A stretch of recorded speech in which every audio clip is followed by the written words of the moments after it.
അനുഭൂതിയുടെ സൗണ്ടിനെ എങ്ങനെയായിരിക്കും വ്യത്യസ്തമാക്കുന്നത് ആടുജീവിതത്തിൽ? Actually, it was something that I wanted to say, always wanted to say. ഞാനും ബ്ലസ്സിയായിട്ട് film discuss ചെയ്യുമ്പോൾ ബ്ലസ്സി പറഞ്ഞത് സിനിമ തുടങ്ങുന്നത് കേരളത്തിലാണ്. ഒരുപാട് വെള്ളം, ഒരുപാട് പച്ചപ്പ്, ഒരുപാട് പ്രകൃതി. അവിടെ ഇയാൾ പോകുന്നത് ഒരു മരുഭൂമിയിലാണ് എത്തിപ്പെടുന്നത്. അവിടെ ഒന്നുമില്ല, കാറ്റ് മാത്രമേ ഉള്ളൂ.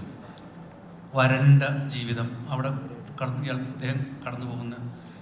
ഇത് എത്രത്തോളം എനിക്ക് സൗണ്ടിൽ കൊണ്ടുവരാൻ കഴിഞ്ഞാൽ എനിക്കറിയത്തില്ല. പക്ഷേ if you look at the entirety of sound, AR knowingly or unknowingly he has brought it in.